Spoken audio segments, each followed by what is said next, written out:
پاک نے فرمایا تو رب کے بارے میں جیسا گمان کرے گا اللہ بھی تیرے لیے ویسا ہی بن جائے گا. اللہ ویسا بن کے تجھے نوازے گا. اگر تیرا یہ ذہن بن جائے نا کہ جو اللہ مجھے دے گا وہ مجھے ہی دے گا تو اللہ تبارک و تعالیٰ سب سے بڑھ کر تجھے ہی عطا فرمائے گا. لیکن امید رب کری اور امید رحمت کی، اس کے کرم کی، اس کی عطا کی. ہاں ایک پہلو ضرور سوچ کے رکھنا چاہیے اس موضوع پر. ساری دنیا نکما کہہ دے تو بیٹا ماں باپ کے نزدیک نکما نہیں ہوتا. باپ بیچارہ ایک غلطی بچہ کرتا ہے تو وہ جاتا ہے، دوسری کرتا ہے تو جاتا ہے، تیسری جگہ بھی اس کے حصے کی معافی مانگنے جاتا ہے، بڑا کچھ کرتا ہے. پھر ایک وقت آ ہی جاتا ہے کہ جب باپ مجبور ہو کے اخبار پہ اشتہار دیتا ہے کہ میں نے اسے آگ کر دیا ہے، اب میں اس کے سیاہ سفید کا مالک. کیا خیال ہے آپ کا؟ پہلی غلطی پہ ابا جی ایسے کر دیتے ہیں جی، دوسری پہ کرتے ہوں گے. کب کرتے ہیں؟ جب بولے جب حد ہو جاتی ہے. اور ایک دو اشتہار نہیں ہوتے. آپ سویرے اخبار کھولیں، اخبار کے اندر کے صفحات کا مطالعہ کریں تو شاید درجنوں اشتہار ہوتے ہیں آنکھ نامے کے. بھئی کس باپ کا دل کرتا ہے کہ وہ بیٹا جس کے لیے اس کی امید ہے کہ کل میرے بڑھاپے کا سہارا بنے گا وہ لکھ کے دے دے کہ میرا رشتہ ہی کوئی نہیں بیٹے کے ساتھ؟ کس کا دل کرتا ہے؟ اور پھر یہاں تک نہیں ہوتا بلکہ آپ قانون جاننے والے لوگوں سے کبھی پوچھیں، وہ آنکھ نامہ لوگ عدالتوں میں جمع کراتے ہیں.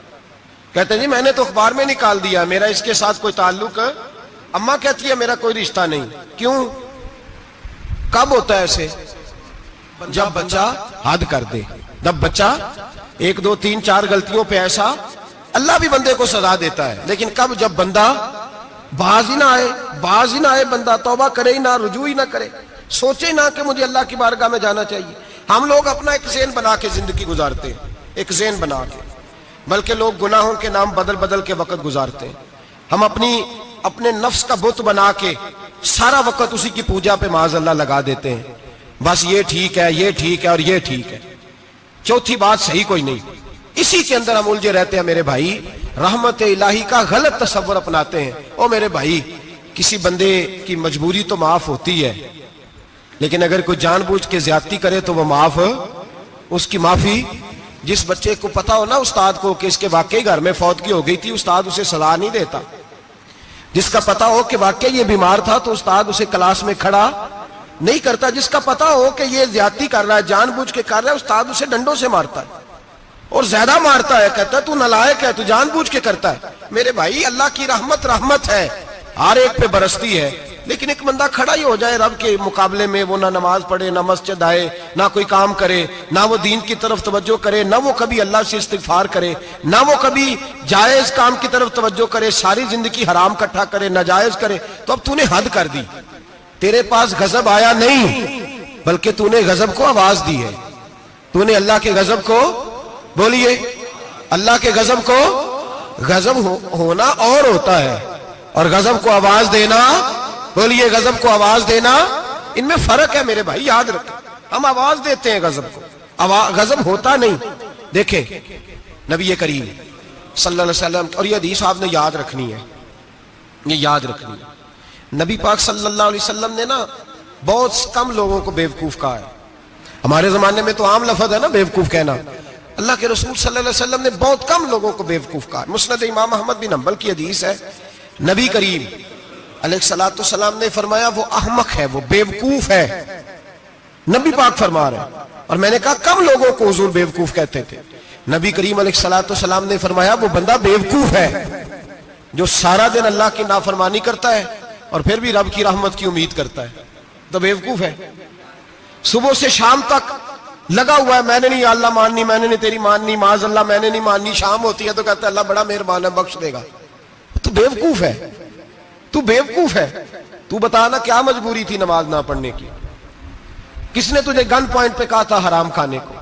اور فلاں آدمی کی تو نے غیبت کی تو تیرا اس میں کیا فائدہ تھا؟ یہ جو تو نے صرف 10 بندوں کو ہنسانے کے لیے جھوٹا لطیفہ سنایا، اس میں تیرا کیا نفع تھا؟ تو صبح سے شام تک نافرمانی کرتا ہے، شام کو کہتا ہے اللہ کریم ہے معاف کر دے گا، اللہ مہربان ہے معاف کر دے گا. استاد مہربان ہوتا ہے کہ نہیں؟ فیل کیوں کرتا ہے امتحان میں؟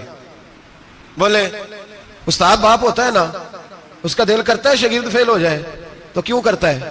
لیکن شاگرد نے زیادتی کی، اس نے پڑھا نہیں. اس نے، میں نے کہا باپ آنکھ نامہ لکھواتا ہے، مجبور ہو کے لکھواتا ہے نا، او بھائی یاد، بڑی پیاری مثال ملا رومی لکھتے ہیں، کہتے ہیں میرے گاؤں کی ایک بی بی تھی، اس بی بی نے ایک بچڑا پالا ہوا تھا۔ دیہاتوں میں نا بوڑھی مائیں بچڑے کو پیڑا دیتی تھی اور نام بھی رکھ لیتی تھی، کسی نے مٹھو نام رکھا ہوتا تھا، کسی نے کوئی نام۔ کہتے ہیں ماں نے بچڑا رکھا ہوا تھا، اماں اس کو آواز دیتی تو بچڑا دوڑا آتا، اماں اس کو پیڑا کھلاتی، بچڑا بڑا پیارا تھا، جوان ہو گیا۔ اماں اس لیے بچڑا پال رہی تھی کہ جب بچڑا بڑا ہو جائے گا تو ہل کے اندر بچے اسے لگائیں گے، کھیتی میں ہل چلائیں گے۔ بچڑا بڑا ہو گیا، اماں کے بیٹے کہنے لگے اماں لا، تو نے بڑا کھلا پلا لیا، اس سے کوئی کام لیتے ہیں۔ ہل کے آگے لگایا تو کہنے لگا میں نے تو نہیں چلنا۔ اماں کے پاس آئے، کہنے لگے یہ نہیں چلتا۔ اماں کہنے لگی چلو ٹائم دو تھوڑا، سمجھ جائے گا۔ پھر موقع دیا، پھر آئے، کہا اماں تو ہم نے اس کے ناک میں نکیل بھی ڈال دی ہے لیکن اب بھی یہ ہل میں چلنے کو تیار ہے۔ ملا رومی رحمت اللہ علیہ فرماتے ہیں پھر کہا اماں سے، اماں کہنے لگی چلو تھوڑا ٹائم اور دے دو، سیانا ہو جائے گا۔ تھوڑا ٹائم اور دیا، ڈنڈے بھی مارے لیکن وہ سیانا ہونے کو تیار ہے۔ اب اماں کے پاس آئے تو اماں مجبور ہو گئی، دل نہیں کرتا تھا، کہنے لگی جاؤ پھر کسائی کے ہاتھ بیچ ڈالو۔ وہ گیا کسائی کے پاس، اسے کاٹا گیا، اس کی کھال اتاری گئی، اس کے چھوٹے چھوٹے پیس کر کے کھا گئے لوگ۔ وہ ماں رو رہی تھی، لوگوں نے اماں سے کہا تجھے تو بڑا پیارا تھا، تو نے کٹوا کو دیا۔ تو اماں کہنے لگی پیارا تو بڑا تھا پر مانتا نہیں تھا، پیارا بڑا تھا، کاش بات مانتا، مقصد پورا کرتا تو کبھی بھی کاٹا۔ بھائی رب کریم نہیں چاہتا بندہ دوزخ میں جلے، اللہ کی رحمت نہیں چاہتی جہنم میں جلے، پر بندہ مانتا ہی نہیں، یہ تیار ہی نہیں ہوتا۔ یہ سویا ہوا ہے سویرے، یہ وہ گپے لگا رہا ہے، عصر کے وقت چوراہے پہ کھڑا ہے، نماز پڑھنے نہیں آیا۔ اس نے ساری زندگی میں درجنوں لطیفے سیکھ لیے، ہزاروں کہانیاں سیکھ گیا، قرآن پاک پڑھنا نہیں سیکھا۔ اس نے زندگی کی ہر چالاکی سیکھ لی ہے، نہیں سیکھی تو اپنے رسول کی حدیث نہیں سیکھی، نہیں سیکھا تو دین کی ضروری باتوں کو نہیں سیکھا۔ اب رب کی رحمت تو نہیں چاہتی کہ بندہ جہنم میں جائے، وہ تو مہربان ہے، لیکن رب کریم کا قانون کا تقاضا یہ ہے کہ جو احکام پورے نہیں کرے گا اسے پھر دوزخ میں ڈالا جائے گا۔ تو ہمارے بزرگ فرمایا کرتے تھے اصل بات یہ ہے کہ اللہ نہیں مسلمان کو دوزخ میں ڈالنا چاہتا، مسلمان اپنی مرضی سے چھلانگے لگا رہے ہیں، یہ خود چھلانگے لگاتا ہے، یہ باز نہیں آتا۔ آپ یقین کریں بڑی ذمہ داری کے ساتھ، بڑے خلوص کے ساتھ اور بڑی دیانتداری سے تجربے کی بات عرض کرتا ہوں، ہمارے بہت سارے گناہ ایسے ہیں جن گناہوں کا ہماری دنیا داری کو بھی کوئی فائدہ نہیں، کوئی فائدہ نہیں ہماری دنیا کو بھی اس غلطی کا۔ میری باتوں کی سمجھ آ رہی ہے آپ دوست؟ کچھ گناہ ایسے ہیں، ایک تو ہوتا ہے کہ دنیا کا کوئی فائدہ ہو، اس گناہ میں ہماری دنیا کا بھی کوئی فائدہ۔ جو آدمی جھوٹے لطیفے سناتا ہے، جھوٹ بولتا ہے، جھوٹ کوئی فائدہ نہیں اسے، لوگ 10 منٹ ہنستے ہیں اور باہر جا کہتے ہیں یار یہ تو کوئی غیر سنجیدہ آدمی ہے، وہ عقل ہی نہیں۔ کیا فائدہ کمایا اس نے، کیا نفع لیا اس نے؟ جو آدمی بڑھ بڑھ کے باتیں کرتا ہے، 2 4 5 10 آدمیوں کی غیبت کر جاتا ہے، لوگ کہتے ہیں یار بڑا چغل خور ہے، کیا کمایا اس نے زندگی میں؟ کچھ حاصل کر لیا اس نے؟ ہمارے بہت سارے گناہ میرے بھائی وہ ہیں جن کا ہماری دنیا کو بھی کوئی فائدہ نہیں، تو کیوں نہ ہم ان گناہوں کو چھوڑ دیں تاکہ ہمارے دین کو تو فائدہ ہو جائے، دین کو تو فائدہ ہو جائے۔ صرف زبان کے ذائقے ہیں، کچھ دیر کے لیے ہماری طبیعت کے تقاضے ہیں، 10 منٹ کی مسکراہٹ ہے جس کے لیے ہم اللہ تبارک و تعالیٰ کا قانون توڑتے پھر جا رہا ہوں۔ میرے حبیب کریم علیہ السلام نے مسلمان کو کہا ہے کہ تیرا رب تو چاہتا ہے کہ بس تو آ جا، وہ تجھ پہ رحمت نازل کر دے گا۔ آنا تو شرط ہے کہ نہیں؟ آنا تو شرط ہے کہ نہیں؟ اچھا چلیں یہ بتائیں، جو آدمی 1 سے لے کر 31 تاریخ تک ڈیوٹی کرے اس کو تنخواہ لینے جانا پڑتا ہے کہ تنخواہ گھر آ جاتی ہے؟ بول کے بتائیں۔ پھر بھی جانا پڑتا ہے، وہ کہ میں نے ڈیوٹی پوری کی ہے، پھر بھی جانا پڑتا ہے۔ ڈیوٹی پوری کرنے کے باوجود تجھے تنخواہ لینے، اور ہو سکتا ہے کہ یہ بھی کہا جائے ابھی آئی نہیں کل آنا، ہو سکتا ہے یہ بھی کہا جائے پرسوں آنا، یہ بھی ممکن نہیں کہ فوراً او خدا کے بندے تو آتا ہی نہیں خدا کی رحمت لینے، تو اس کے گھر کی طرف رجوع ہی نہیں کرتا، تو توجہ ہی نہیں کرتا، تو کہتا اللہ مہربان ہے۔ بھائی مہربان تو ہے، تو رحمت لینے آیا ہے، تو نے کو بہانہ بنایا اس کی رحمت کا؟ اللہ کی رحمت قیمت نہیں مانگتی، بہانہ مانگتی ہے، پر بتانا تیرا کو بہانہ ہے کہ نہیں؟ میرے نبی کریم سید عالم صلی اللہ تعالی علیہ وسلم نے فرمایا رب قیمت کا سوال اور نہیں مانگتا، یقین کریں نہیں مانگ، بندے قیمت مانگتے ہیں، آپ 100 دفعہ مسکرا کے بات کریں، ایک دفعہ نہ کریں تو کہتے ہیں مولوی صاحب امیر ہو گئے، اب تو صحیح سلام بھی نہیں لیتے۔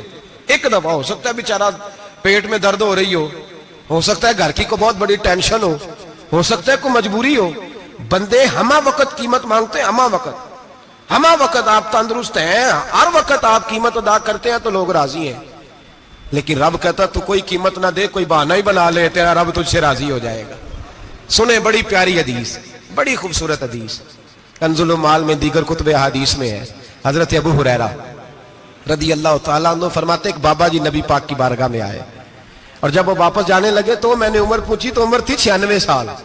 کہتے ہیں بزرگ جب آئے نا تو یہ بھویں جو ہے نا ان کی سفید ہو کے تو یوں آنکھوں پہ آ گئی، بڑی چھڑی بابا جی نے پکڑی ہوئی اور دونوں ہاتھ پکڑ کے نا چھڑی کے اوپر جھکے ہوئے ہیں ایک جانب، قربان جاؤں۔ کہتے ہیں جب وہ بزرگ مسجد میں داخل ہوئے تو میرے رسول نے کھڑے ہو کے استقبال فرمایا، کھڑے ہو، اور نبی کریم صلی اللہ علیہ وسلم نے آگے بڑھ کے بابا جی کو بازو سے پکڑا اور بٹھایا۔ حضور بیٹھ گئے، کہا بزرگوں کیسے آئے ہو؟ تو کہتے ہیں وہ بابا جی بات کرتے تو آنکھ کھول کے پہلے حضور کا چہرہ دیکھتے، پھر وہ بات کرتے تو ان کے لب و لہجے کے اندر بڑی پریشانی، بڑی تکلیف، بڑی مایوسی۔ عرض کرنے لگے یا رسول اللہ، حضور زندگی ساری گناہوں میں بیت گئی ہے، حضور غلطیاں ہی غلطیاں، یاد ماضی عذاب ہے، یا رب چھین لے مجھ سے حافظہ میرا۔ اے اللہ کے رسول بڑی لمبی فہرست ہے، پاپ ہی پاپ ہے، کالے سیاہ دفتر ہے۔ یا رسول اللہ صلی اللہ علیہ وسلم جب پلٹ کے دیکھتا ہوں حضور مجھے نیکی دکھائی نہیں دیتی۔ حضور اس عمر میں آپ کا ایک صحابی ملا ہے، اس نے بات سمجھائی ہے تو تھوڑا خیال آیا ہے، لیکن یا رسول اللہ صلی اللہ علیہ وسلم اب میرا وجود بیکار ہو گیا ہے، حضور بوڑھا ہو گیا ہوں۔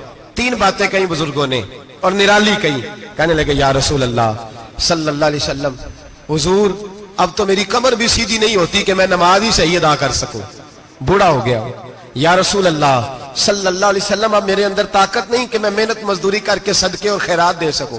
یا رسول اللہ صلی اللہ علیہ وسلم اب میں تلوار لے کے جہاد بھی نہیں کر سکتا، حضور نہ میں لمبی نمازیں پڑھ سکتا ہوں، آقا نہ میں صدقات و خیرات دے سکتا ہوں، محبوبہ نہ میں دین کے لیے کوئی جہاد کر سکتا ہوں، بیکار وجود ہے، بیکار وجود کو تو گھر والے برداشت نہیں کرتے، بچے دعا کرتے ہیں یا اللہ ابا جی کو پردہ دے دے، اماں کو پردہ دے دے، بیکار ہو گیا ہوں اور آج آیا ہوں تو مجھ بیکار کو میرا رب قبول کر لے گا؟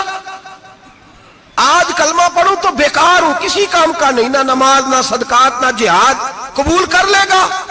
حضرت ابو ہریرہ فرماتے ہیں جیسے برسات میں بارش کی جھڑی لگتی ہے، یوں مصطفیٰ کی آنکھوں سے جھڑی لگ گئی، حضور کھل کے روئے، کھل کے۔ اور میرے حبیب پاک نے فرمایا بزرگوں بڑے مجاہد ہیں، دین کے لیے جہاد کرنے والے بڑے ہیں، رب کریم کو آپ کی تلوار کی اتنی حاجت نہیں، اور فرمایا اس کے خزانے کوئی خالی تو نہیں کہ آپ ہی گویا صدقہ دیں گے تو بھرے جائیں گے، اور فرمایا پھر رب کریم کی شان میں اضافہ نہیں کرتی عبادتیں، وہ تو بندے کو نفع دیتی ہیں۔ میں بزرگوں نہ آپ جہاد کریں نہ آپ صدقات دیں، لا لمبی نمازیں پڑھیں، آپ صدق دل سے آ جائیں، اللہ کے رسول کا وعدہ ہے رب آپ کو بغیر حساب کتاب جنت عطا فرما دے گا۔ آنا تو شرط ہے کہ نہیں؟ آئیں تو صحیح، نہ پہنچے تو صحیح، آ جائیں، اس کو نہیں عادت صدقات و خیرات کی، جہاد کی، تبلیغ، آئیں تو صحیح نا۔ ان العبد اذا تعرف ثم تاب تاب اللہ علیہ، میرے حبیب نے فرمایا بندہ جب رو کے کہتا ہے نا یا اللہ غلطی ہو گئی معاف کر دے، فرمایا میرا مالک اسے فوراً ہی معاف فرما دیتا ہے۔ تو آ تو صحیح، تو آتا ہی نہیں، تو آ ہی نہیں رہا، تو گھر میں بیٹھا ہوا ہے، تو سویا ہوا ہے، تو دکانداری کر رہا ہے، تو پیسے گن رہا ہے، تو آیا ہی نہیں، آ تو صحیح۔ بلکہ میرے نبی پاک فرماتے ہیں جب اللہ پاک کا بھاگا ہوا غلام آتا ہے پھر تو اللہ زیادہ راضی ہوتا ہے، پھر تو اللہ زیادہ راضی ہوتا ہے، زیادہ راضی ہوتا ہے، تو آ تو صحیح، پہنچ تو صحیح۔ بلکہ صوفیات اور بات کرتے ہیں، وہ کہتے ہیں تو کبھی بھول کے بھی رب رب کرے تو اللہ تو اسے بھی قبول کر لیتا ہے، بھول کے۔ ملا رومی کہتے ہیں بنی اسرائیل کا بندہ ہے، صنم پتھر کو کہتے ہیں، بت کو کہتے ہیں، بت کے سامنے کھڑا ہے اور ساری رات کہتا ہے یا صنم یا صنم یا صنم، اے پتھر اے بت، ساری رات پکارتا رہا۔ رات گہری ہو گئی، نیند کا غلبہ، تھک گیا، سونے کے قریب آیا تو غلطی سے منہ سے نکل گیا یا صمد، یا صنم کی جگہ نکل گیا۔ رب کریم نے فرمایا جبریل دوڑ کے جا، جو مانگتا ہے اسے دے دے۔ حضرت جبریل عرض کرتے ہیں مولا بھول کے تیرا نام لے رہا ہے، بھول کے لے رہا ہے. تو رب کریم نے فرمایا چل نام تو میرا ہی لے رہا ہے نا, میرا لے رہا ہے نا. یا اللہ, وہ اللہ کریم نے فرمایا جھوٹے کے سامنے ساری رات کا کھڑا ہے, ساری رات کا پکار رہا ہے, اسے کچھ نہیں ملا, تو سچے کا نام لیا ہے. اگر میں بھی کچھ نہ دوں اور بت میں اور مجھ میں فرق کیا رہ جائے گا؟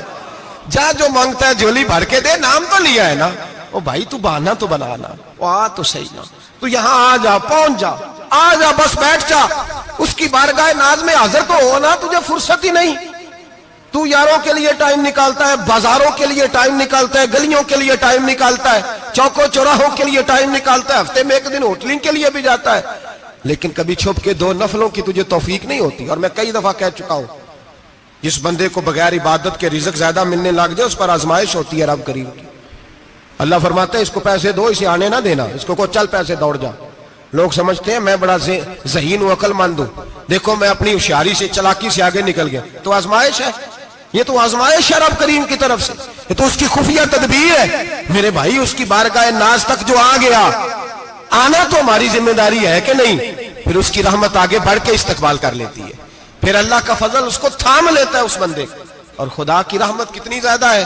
میرے حبیب کریم سید عالم صلی اللہ علیہ وسلم نے فرمایا اللہ نے اپنی رحمت کے 100 حصے کیے. حضور فرماتے ہیں 1 حصہ اللہ نے دنیا میں نازل کیا ہے. کتنا؟ 1 حصہ. فرمایا یہ جو ماں بیٹے سے پیار کرتی ہے, باپ بیٹے کے لیے مزدوری کرتا ہے, یہ جو بہن بھائی کے لیے روتی ہے, یہ جو بیوی شوہر کے لیے دعا مانگتی ہے, یہ جو بچے ماں باپ سے پیار کرتے ہیں, فرمایا یہ اس ایک رحمت کا نتیجہ ہے, ایک رحمت کا نتیجہ. تو صحابہ کہنے لگے یا رسول اللہ وہ 99 کدھر ہیں؟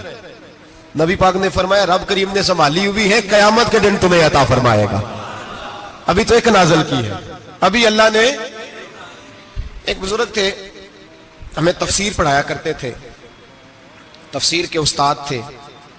میں نے ان سے ایک دن کہا, میں نے کہا حضرت صاحب کچھ باتوں میں نا میں اڑ جاتا ہوں, میں اپنے آپ کو اتنا لائق نہیں سمجھتا, تو کہیں کہیں نا ذہن الجھ جاتا ہے, تو کبھی الجھ جاتا ہوں. ایک سوال کئی دنوں کا ہے, اصول تفسیر کا مسئلہ ہے, تو کچھ چیزیں ایسی ہوتی ہیں بزرگ کہتے ہیں جو کتابوں سے نہیں ملتی, صرف سینوں سے ملتی ہیں. کورس تو فقط لفظ ہی سکھاتے ہیں, یہ آدمی ہے جو آدمی بناتے ہیں.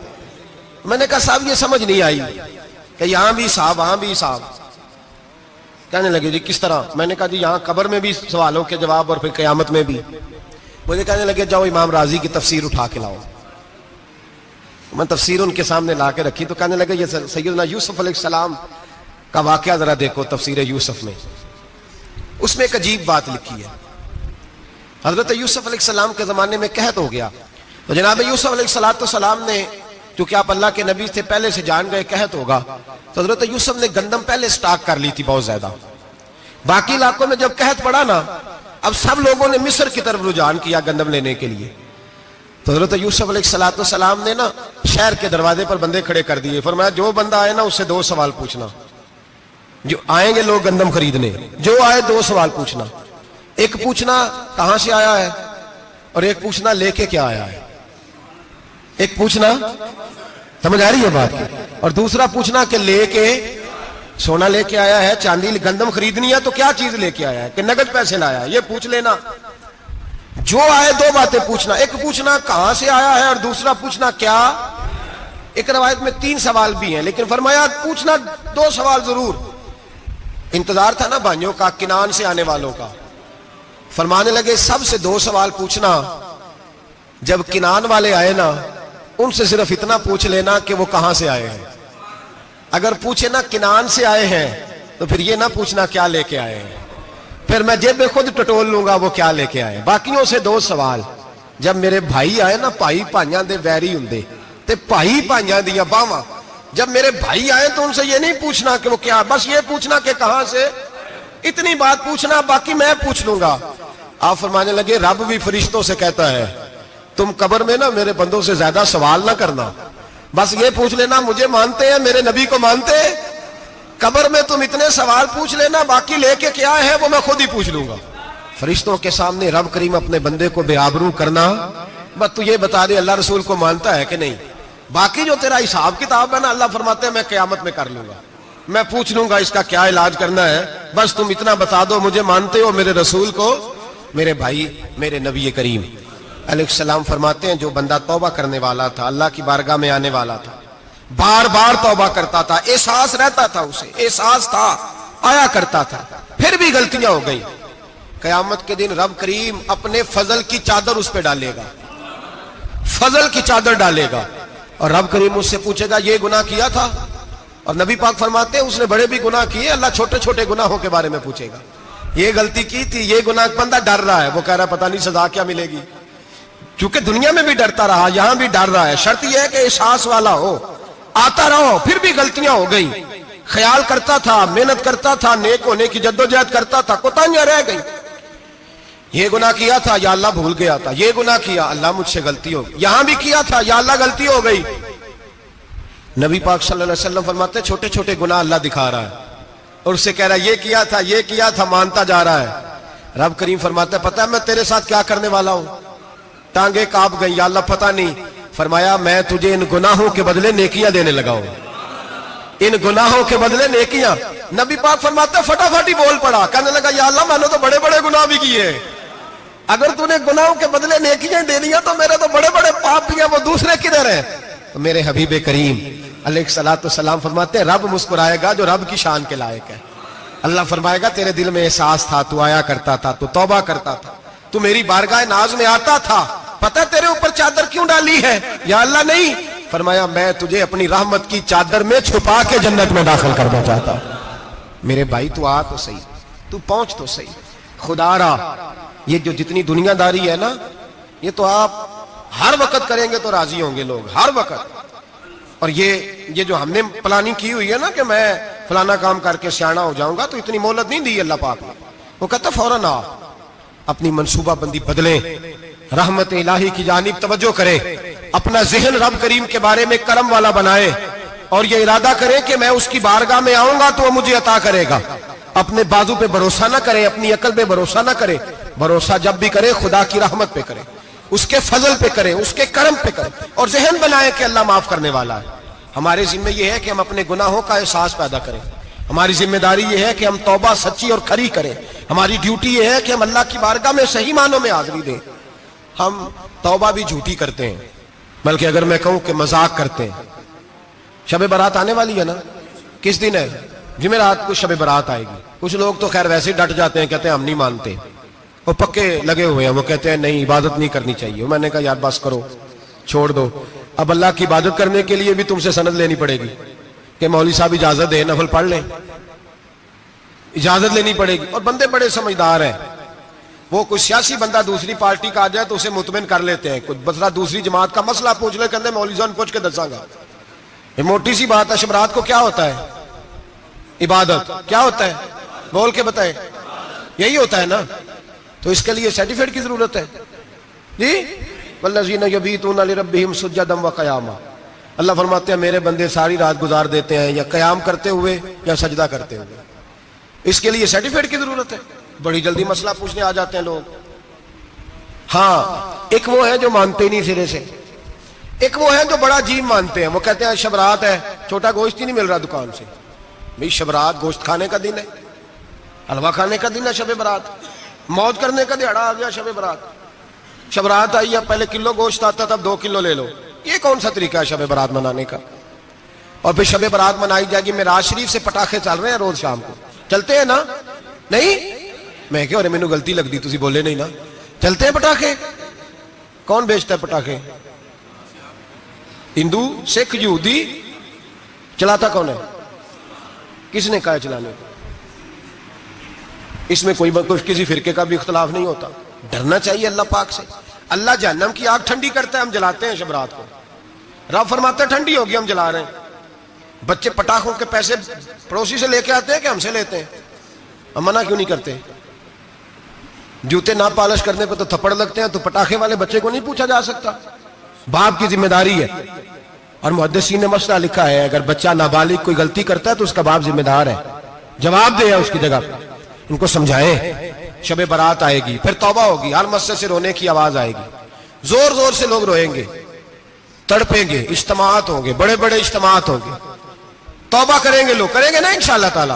آئیں گے نا لوگ مسجدوں میں, پھر سویرے جھوٹ بند ہو جائے گا نا, اگلی صبح ملاوٹ ختم, کم تولنا ختم. یہ کیسی توبہ ہے؟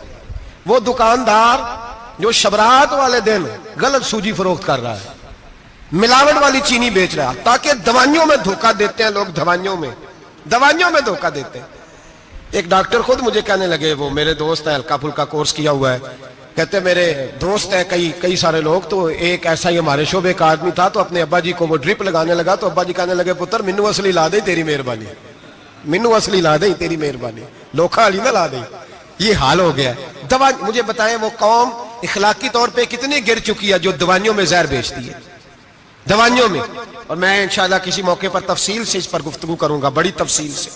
میں نے بہت سی معلومات اکٹھی کی ہیں کہ کتنا ظلم کرتے ہیں یہ لوگ, لکھنے والے بھی, لانے والے بھی, بیچنے والے بھی, کتنے بڑے مجرم ہیں. صحت کے ساتھ کھیلتے ہیں, صحت. بارہ لام دام برسرے مطلب جس آدمی نے دھوکے کا مال لا کے رکھا ہے شبرات والے دن کے رات توبہ بھی کرنی ہے اور سویرے یہ بیچنا بھی ہے, وہ توبہ کرنے آیا ہے. جس نے دھوکے کا مال لا کے رکھا ہے کہ سویرے بیچنا ہے اور رات توبہ بھی کرنی ہے, وہ توبہ کر رہا ہے کہ مذاق کر رہا ہے؟ توبہ میری توبہ, استغفر اللہ, یا اللہ معاف کر دے, اونچی اونچی آواز میں رو رہا ہے, اور سویرے سارے چکر وہی ہیں. یہ کیسی توبہ ہے؟ توبہ کیا ہے؟ میرے نبی پاک علیہ السلام کے غلاموں نے توبہ کی تقسیم کی.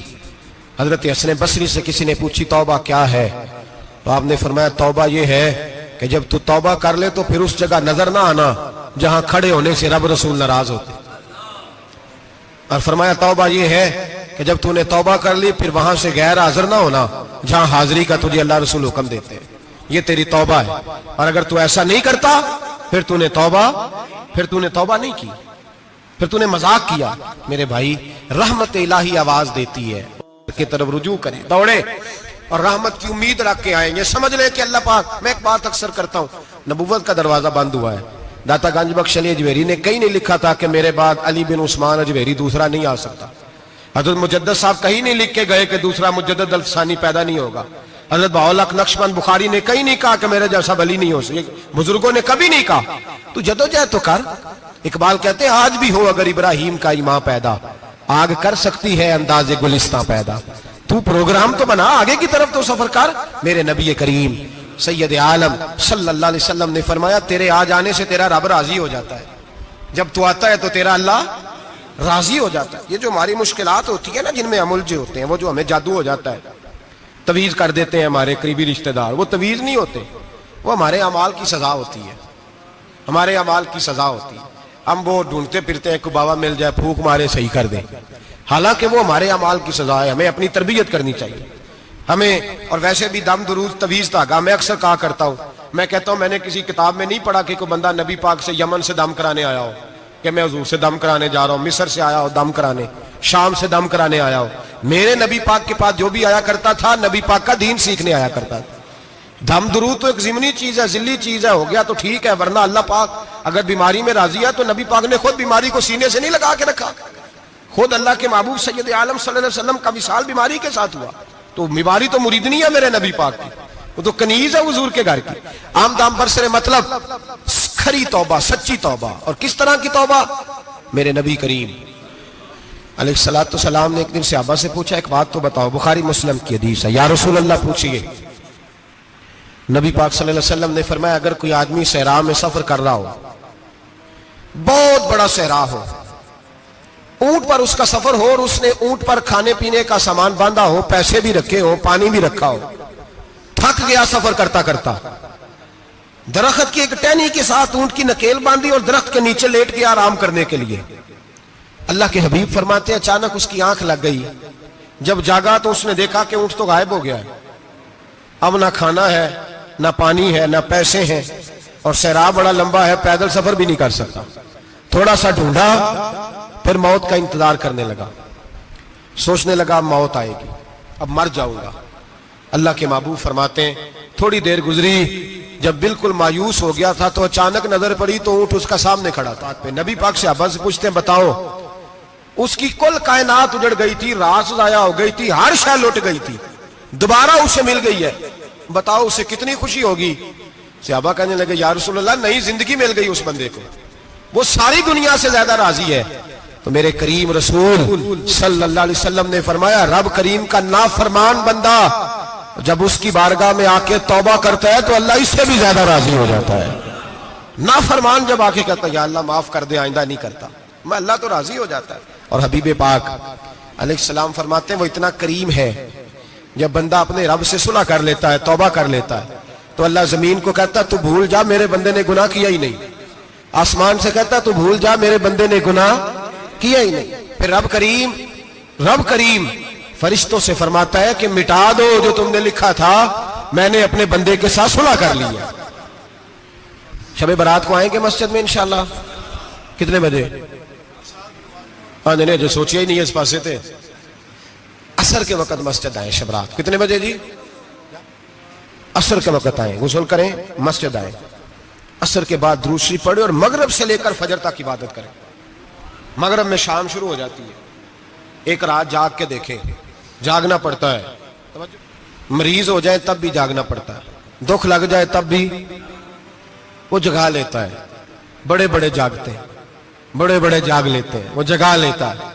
تندرستی بھی, صحت بھی, دولت بھی, اے سی بھی, پلنگ بھی بڑا اچھا, لیکن اگر وہ نیند نہ دینا چاہے تو بندہ ساری رات ہی تڑپ کے جاگتا ہے, تڑپ کے. اور بھوکا اتنا, روٹی کا بھوکا اتنا پریشان نہیں ہوتا جتنا نیند کا بھوکا پریشان ہوتا ہے. الجھ جاتا ہے انسان, وہ جگا لیتا ہے قبل اس کے کہ وہ خود جگائے, خود بخود جاگ جائے.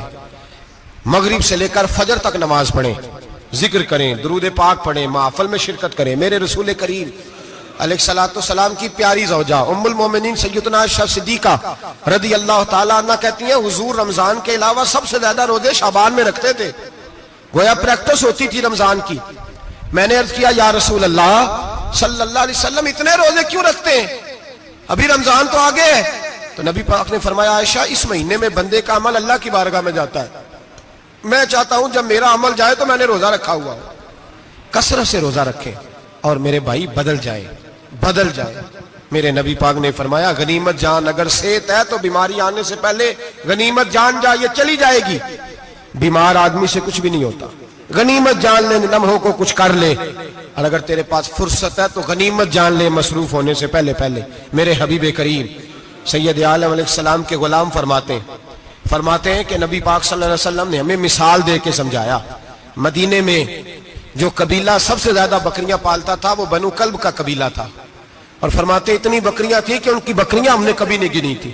نبی پاک علیہ السلام نے فرمایا جب شعبان کی 15ویں رات آتی ہے, یہ ترمذی کا لفظ ہے, فرمایا جب شعبان کی 15ویں رات آتی ہے تو بنو کلب کے قبیلے کی بکریوں کے بالوں کی تعداد کے مطابق اللہ میری امت کے افراد کی بخشش فرما دیتا ہے. اور صحابہ کہتے ہیں ہمیں لگتا یوں ہے کہ چونکہ ہم نے جو چیز سب سے زیادہ دیکھی تھی وہ بنو کلب کی بکریاں تھیں, اس لیے نبی پاک نے ہمیں سمجھانے کے لیے ان کی بات کی, ورنہ اگر ہم نے اس سے زیادہ کچھ شاید دیکھی ہوتی تو نبی پاک اس کا نام بیان فرماتے. ہمیں سمجھانے کے لیے فرمایا بنو کلب کے قبیلے کی بکریوں کے بالوں کی کسی ایک بکری کے بال بھی بندہ گن سکتا, اور حضور نے فرمایا جو سب سے زیادہ بکریاں پالتے ان کی تعداد کے مطابق. حضرت عائشہ صدیقہ رضی اللہ تعالیٰ عنہ فرماتی ہیں جنت البقیع میں حضور جایا کرتے, قبرستان میں, قبرستان کے کونے میں. اللہ کے رسول کو میں نے نماز پڑھتے بھی دیکھا 15ویں رات کو, اور فرماتی ہیں حضور بقیع والوں کے لیے بخشش کی دعا بھی کرتے. قبرستان بھی جائیں شب برات کو, ان کے لیے دعا بھی کریں. اور پھر میرے بھائی شب برات کو للہیت کے ساتھ آئیں, لوٹنے کا پروگرام بنائیں. اس سے قبل کے رب کریم خود جکڑ کے لے آئے, خود بخود آئے, اس کے کرم کی طرف توجہ کریں, اس کی رحمت کی طرف توجہ کریں. میرے رسول کریم صلی اللہ علیہ وسلم کے پاس ایک دیہاتی آئے, مولا علی شیر خدا فرماتے ہیں میں بھی حاضر تھا. کہتے کبھی کبھی سادے بندے آتے تھے پر بڑی عجیب ہی بات کر جاتے تھے. کہتے ایک دیہاتی آئے, تامت باندھی ہوئی اور سادہ رومال کندھے پہ رکھا ہوا ہے. نبی پاک کے پاس آئے اور حضور سے دل لگی کرنے لگے, حضور سے دل لگی کرنے لگے, میٹھی باتیں کہنے لگے یا رسول اللہ ایک مسئلہ پوچھنے آیا ہوں. فرمایا پوچھو. عرض کرتے ہیں حضور قیامت میں حساب کون لے گا؟ قیامت میں اب کس کو نہیں پتا کون حساب لے گا, دل لگی کی بات ہے نا, کون لے گا؟ نبی پاک نے فرمایا اللہ حساب لے گا. تو کہتے ہیں اس نے نا اور جملہ کہا تو ہم اس کی بات پہ حیران ہو گئے. کہنے لگے یا رسول اللہ واقعی اللہ حساب لے گا؟ تو کہتے ہیں نبی پاک مسکرائے, فرمانے لگے تجھے تیری مار ہوئے, میں سچی تو کہہ رہا ہوں, تو کس طرح کی بات کر رہا ہے, اللہ حساب لے گا. حضرت علی فرماتے ہیں اس نے رومال اٹھایا کندھے پہ رکھا, کہنے لگے یا رسول اللہ اگر رب حساب لے گا تو پھر اس نے معاف ہی کر دینا ہے. یہ کہہ کے وہ چلا گیا، یہ لفظ کہہ کے وہ چلا گیا. تو حضرت مولا علی کہتے ہیں میں نے حضور کا چہرہ دیکھا تو گلاب سے بھی زیادہ کھلا ہوا تھا، میں نے نبی پاک کا چہرہ دیکھا تو چاند سے بھی زیادہ روشن تھا. میں نے کہا حضور یہ کیا کہہ گیا ہے؟ نبی پاک نے فرمایا بندہ بڑا سادہ تھا، بات بڑی پیاری کر گیا ہے، بڑی پیاری کر گیا ہے. حضور نے فرمایا علی رب کریم ہے، اور کریم جب غالب ہوتا ہے تو کرم ہی فرمایا کرتا ہے، وہ کرم ہی کرتا ہے، وہ معاف ہی کرتا ہے، وہ معاف ہی کرتا ہے. اللہ معاف کرتا ہے، پر میں نے کہا کوئی معافی لینے آئے ہی نہ تو کوئی معافی لینے. ایک اور بات بھی آخر میں سمجھانی ہے آپ کو، وہ بھی سمجھ لیں. ہم جب کسی رشتہ دار کو راضی کرنے جاتے ہیں نا، ناراض ہو تو ہمیں پتہ چل جاتا ہے کہ یہ وقت ٹپانے آیا یا راضی ہو گیا. دو قسم کے لوگ ہوتے ہیں، کہتے ہیں چلو برادری آ گئی ہے میں چلتا ہوں، پر کس طرح؟ ٹائم پہ ٹائم آؤں گا، 200 دے کے گھر آ جاؤں گا. اور جو راضی ہو جاتے ہیں نا وہ 2 دن پہلے آتے ہیں، دیگوں کا بھی خیال کرتے ہیں، ملاقات کرتے ہیں، وہ کپڑے بھی نہیں بدلتے. فرق ہوتا ہے راضی ہونے میں. بات کی سمجھ آ رہی ہے آپ؟ ہم توبہ کرنے آتے ہیں اللہ کی بارگاہ میں، کیا ہمیں پتہ نہیں چلتا کہ ہم نے توبہ کیا رب راضی ہوا ہے کہ نہیں ہوا؟ ہمارا ایمانی رشتہ تو ہے نا اپنے رب سے، روح کا تعلق تو ہے نا، تو ہمیں اندازہ ہوتا ہے کہ اللہ راضی ہو گیا کہ نہیں. اندازہ تو ہونا چاہیے نا ہمیں. یہ بات کہنے کی نہیں، یہ بات محسوس کرنے کی ہے، اس کو محسوس کریں. ہم جب اللہ کی بارگاہ میں آئے تو پھر ہمیں اندازہ ہونا چاہیے کہ میں نے منا لیا ہے کہ نہیں منا سکا، میں اس کو راضی کر کے اٹھ رہا ہوں کہ نہیں اٹھ رہا. اگر بغیر راضی کیے اٹھے ہو تو پھر فارمیلٹی کرنے آئے تھے، پھر راضی کرنے نہیں آئے تھے. حضرت فضیل ابن عیاض رحمت اللہ تعالی علیہ فرماتے ایک دن میں نے سر سجدے میں رکھا اور میں نے کہا خدا بندہ آج مجھے پتا چلے گا کہ تم مجھ سے راضی ہے کہ ناراض ہے، تو پھر ہی میں اٹھوں گا. آپ فرماتے ہیں مجھے چاروں کونوں سے آواز آنے لگی کہ تیرا رب راضی ہو گیا. اور فرماتے ہیں جس جگہ میں سجدہ کر رہا تھا وہ زمین بھی بولنے لگی کہ بس کر دے، عرش کا مالک تجھ سے راضی ہو گیا ہے. لیکن شرط یہ ہے، حضرت حبیب اجمی رحمت اللہ علیہ فرماتے ہیں میں سود کا کاروبار کرتا تھا توبہ کرنے سے پہلے. کئی دفعہ میں نے توبہ کی تھی، لیکن میری اس توبہ کے اندر صداقت نہیں ہوتی تھی. میرا دل بھی گواہی دیتا تھا کہ یہ نا بہت سارے بندے کہتے ہیں آئندہ نہیں کرتا، وقت ٹپاتے ہیں، جس طرح بندوں کو دھوکہ دیتے ہیں اس طرح معاذ اللہ توبہ بھی اسی طرح کی کرتے ہیں. لیکن بعد میں دوبارہ اسی ڈگر پہ چل نکلتے ہیں جس پہ پہلے ہوتے ہیں. آپ فرماتے ہیں میں کئی دفعہ توبہ کرتا تھا تو توڑ دیتا تھا. آج میں نے توبہ کی. کس طرح کی؟ سود کا میں دھندا کرتا تھا تو میں سود کے پیسے لایا، گوشت پکنے کو دیا بیوی کو سود کے پیسوں کا. میری بیوی نے ہنڈیا چڑھائی، تھوڑی دیر گزری تو وہ سارا گوشت خون بن گیا. میری بیوی اٹھا کے لائی، کہنے لگی لے جا، یہ جو تو غریبوں کا خون نچوڑ کے لایا تھا نا یہ خون بن گیا، خود بھی پی اور اولاد کو بھی پلا. کہتے ہیں میں نے سچی توبہ کا فیصلہ کیا.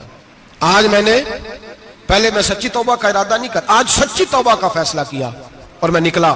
حضرت حسن بصری کے پاس گیا، ان کی بیعت ہوا، توبہ کی، انہوں نے مجھے اعمال بتائے، کھری توبہ کی. کہتے ہیں جب توبہ کے لیے گھر سے نکلا تو چھوٹے چھوٹے بچے کھیل رہے تھے. ایک بچہ کہنے لگا پیچھے ہٹ جاؤ، بہت بڑا سودیا ہے، اس کا سایہ بھی پڑ گیا تو ہمارے اندر نحوست آ جائے گی، پیچھے ہٹ جاؤ، سود کا دھندا کرتا ہے. کہتے ہیں مجھے اور چوٹ لگی کہ یا اللہ تیری چھوٹی چھوٹی مخلوق بھی یہ سمجھتی ہے. کہتے ہیں میں توبہ کرنے گیا تو کھری توبہ کر کے آیا، حضرت حسن بصری کے پاس رو رو کے توبہ کی. میں وہاں سے واپس آیا تو بچے ابھی کھیل رہے تھے. کہتے ہیں وہ بچہ جو پہلے بولا تھا کہ پیچھے ہٹ جاؤ بڑا سود والا ہے نحوست پڑ جائے گی، وہ بچہ پھر آواز دے کے کہنے لگا دوستو پیچھے ہٹ جاؤ، رب کریم کا ولی آ رہا ہے، اللہ کا بندہ آ رہا ہے، کہیں ایسا نہ ہو ہمارے پیروں سے گرد اڑے اور اس ولی کے اوپر پڑے اور اس کی توہین ہو جائے، اللہ ہم سے ناراض نہ ہو جائے ولی کی توہین کر کے، پیچھے ہٹ جاؤ.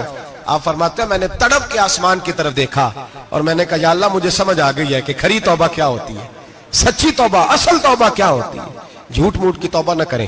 شب برات کو آئیں اور بڑا دیانتداری کا مشورہ دیتا ہوں، دل کو سنبھال کے آئیں. اگر جھوٹ نہیں چھوڑنا، فریب نہیں چھوڑنا، ہم نے مسجد کی حاضری کی پابندی نہیں کرنی تو پھر توبہ کے لفظ پکارنا دھوکہ ہے، پھر یہ دھوکہ ہے، پھر یہ مذاق ہے، پھر مذاق نہ کریں. آنا ہے تو کھری توبہ کے ارادے سے آئیں، کھل کے آئیں. انشاءاللہ ہر سال ہم بھی ساری رات یہاں بیٹھتے ہیں، آپ سے بھی گزارش کریں گے کہ چھٹی نہ کریں، وقت پہ آئیں، مغرب میں آئیں، نوافل ادا کریں، عشاء کے بعد نوافل پڑھیں. محفل کرنے کا مقصد یہ ہوتا ہے کہ تلاوت سے دل نرم ہوتا ہے، نعت سے دل نرم ہوتا ہے، تقریر سے انسان کی سوچ بدلتی ہے، توبہ کی طرف جاتی ہے.